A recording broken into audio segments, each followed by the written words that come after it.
Everyone, and welcome to the review of Underwood Stakes Day at Caulfield and Golden Pendant Day at Rose Hill. That's right. I'm Anthony Jump and I'm joined by Vince Accardi from to see you, Daily Section. How are you, mate? Show. I'm good, mate. Fantastic. We're going to have a look at a couple of races and have a look at some of the IVRs that have come out of those races, and because there was a couple of interesting races there. Absolutely. On Saturday. The cleaners race, the Underwood, was definitely one. It panned out differently to the way I think most people thought. And then there was the Guineas Pro, which was brutal.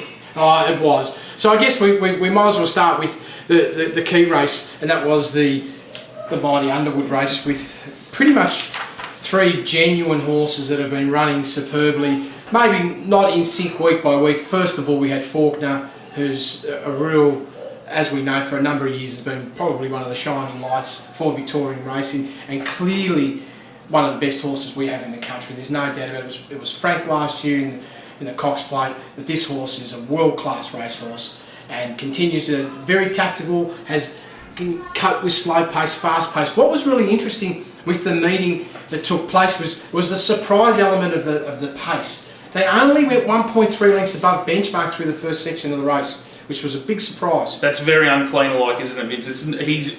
His sort of modus operandi normally is to gallop them along and sort of get them off the bit chasing, and that's just doesn't sort of fit his real profile as how he normally runs, is it? No, it doesn't. And what was most surprising is when you actually look through the footprint of the horse and its profile, that was actually the second slowest performance in terms of early pace. And both its slow performance in its lifetime has been this preparation.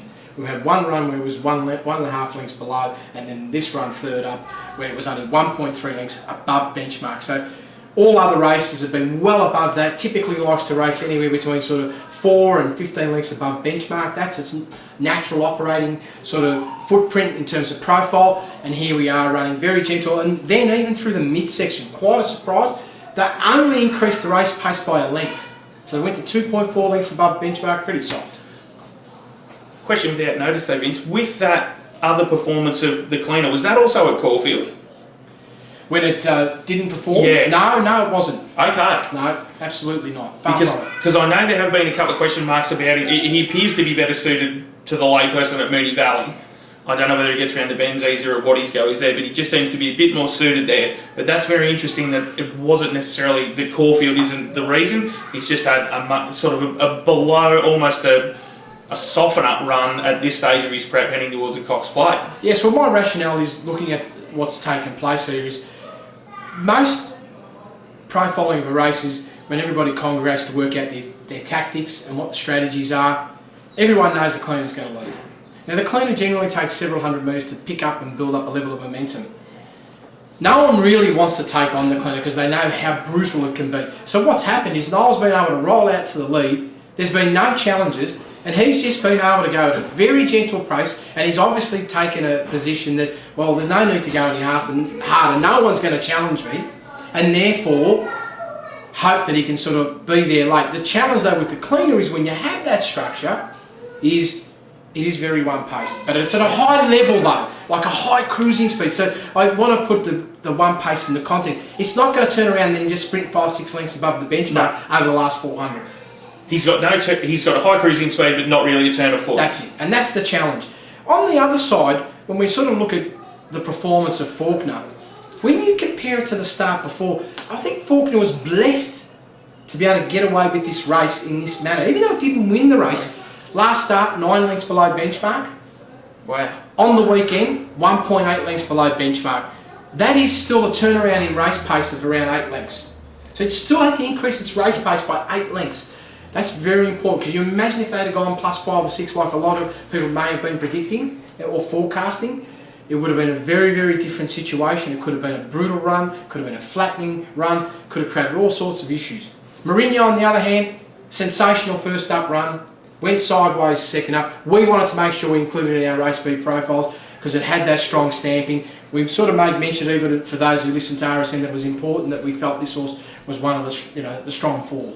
And the other thing with that we also need to take into consideration, Vince, is the price. I mean, it's got a similar profile to the cleaner. Yes. The cleaner was $6, $8 hard in the market, second or third pick. Here's 20 to 1 Mourinho. Wow. I mean, you've got to love that. Well, if they're going to do that, then I think we're all going to be pretty happy and we're all going to make money. So the reality of it all is, when we now sort of crystallise it all, Faulkner still is the one horse that's got the massive leap up now. He's the premier weight for age Australian horse at the moment, isn't he? So he's got that super profile, going to go in the right direction. So he's a horse that we should, take that run as full of merit.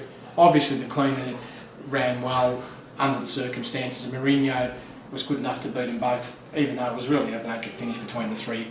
Maybe if you run it again and you just shift the finishing post by a millimetre, the result changes. There's a different result. But in saying that, though, they were the three horses that you thought were going to be right there in the mix, and that's how it panned out. And the other two that you were sort of against, which were the two New Zealanders in Volkstock and Barrel and Mongolian Khan, it turned out that way as well. So you sort of copped at both sides there, where we were hard against with the winners and against the ones that were just they weren't going to be able to cope with that pace. I don't know if they need further or.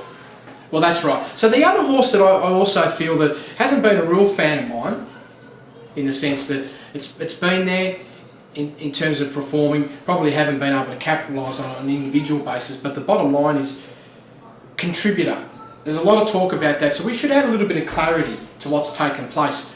So what we do is we have a post-mortem race speed profile, and what this does, this particular analysis, it allows us to actually examine the very first 400 metres of the race, and then bottle up the two sections along with the overall last 800. And that's critical, isn't it? Because that tells us how hard they're working when they're getting into those settling positions. Correct. And that's where, in a lot of cases, the race can be won and lost. This is right. So what's most alarming is this. When we look at the performance of contributor, and it's running at 14.75 metres per second, you can see it's below the threshold of the race.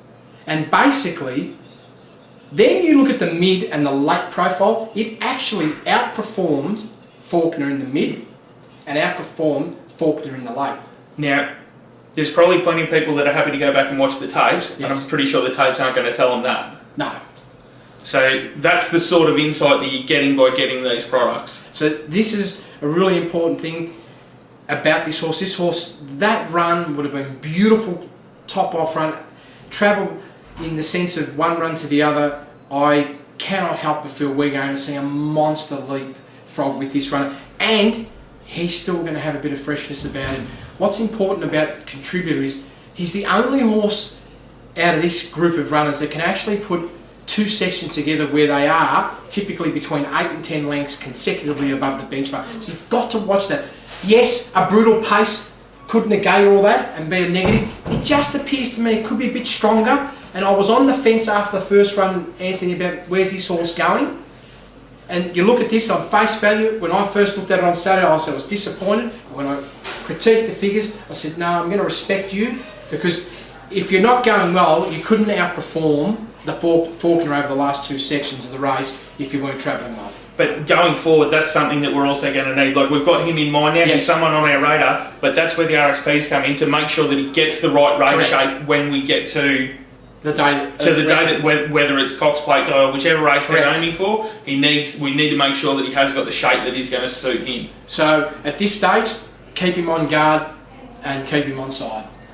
Okay, that's great. Well, if we can keep that in mind, and we'll definitely be looking. He is one he's been solid in the Cox Plate market for a while now, but people are seemingly jumping off him, which obviously can help us come the day. If he gets the right shape and they want to jump off and they want to bet us $5 or $6, well, he could just be an absolute. He could get out to 10s or 12s. You just don't know.